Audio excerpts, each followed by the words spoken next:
This is a single cylinder, air cooled, 2-stroke internal combustion engine. Now before I go any further, I'm just going to explain that I have cut away portions of the engine so you can see how it works. That's the piston running up and down inside the cylinder, and this has been cut out here, so you can hopefully see the crankshaft and the end of the conrod. How does it work? The piston goes up to the top of the cylinder, the spark plug ignites the fuel air mixture, the exploding, burning, expanding gases force the piston down, that's the power stroke, and the exhaust comes out of here. Now, how does the fuel get there? On a 2-stroke engine, it's drawn into the crankcase by the momentum or suction of the piston. It comes up through here, this is called a port. It goes out onto the top of the piston, it's compressed, the spark plug ignites it and forces the piston down. This is the exhaust port. As the piston passes the exhaust port, the exhaust gases come out and the process is continuing. More fuel air is in the crankcase being drawn up. Now, this is a 2-stroke engine, and that means that for every stroke, or every 2 strokes rather, that's 1 down and 1 up. One of those is a power stroke, and it's the downwards. So 1, 2, and that's the power stroke. 1, 2, and that's the power stroke.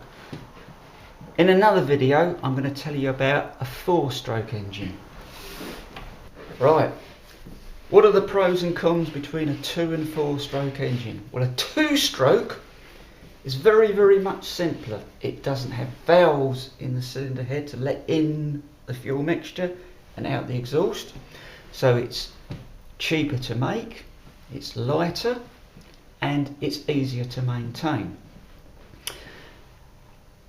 The 2-stroke engine produces its power more from momentum, that's the speed that the engine runs at. Whereas a 4-stroke engine produces power more by torque, that's a twisting power, not the speed the engine runs. So that means when you come to a hill, you would probably need to change down sooner with a 2-stroke engine. That means your engine revs are higher and you'll be burning more fuel. Also, a 2-stroke engine needs to have some method of lubricating the moving parts. That's the bearings on the conrod, the connecting rod, the rod that connects the piston to the crankshaft, the main bearing, and the cylinder walls. That's done by adding oil to the petrol mixture. And eventually this oil will go up into the combustion chamber, get burnt and be exhausted to the atmosphere, which is probably not that environmentally friendly. Whereas a 4-stroke engine, well maintained and lowish mileage, will probably not use any oil at all, and this has got to be more environmentally friendly. You've probably heard people talking about the size of the engine in their car or on their motorbike. Now, that is determined by the sweep of the piston from bottom dead centre, there it is, to top dead centre, from there to there. Now on this little engine, I reckon that is about 50 cc's, maybe a little bit less.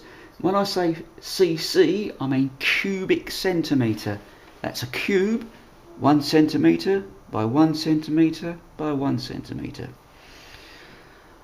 You've probably heard about people talking about a 2 litre engine. Well, that's why the milk's here. That's 1 litre. So you might have someone say, oh, my car's got a 2 litre engine in. Now in that case, it would almost certainly have multiple cylinders, let's say 4, and each cylinder would have a capacity of 500 cc's or half a litre, making 2 litres. Now this process all happens very, very quickly, and a thing to think of is not as it as a series of separate actions, but one continuing flow. Now in a car or on a motorbike, you might have seen the rev counter or tachometer, and it'll give you a reading of something like, I don't know, on the motorway on a typical car, 3,000 RPM at 70 miles an hour. What that means is the crankshaft, this is just the other end, the exposed end of the crankshaft, is rotating at 3,000 revolutions. A revolution is 1 complete turn.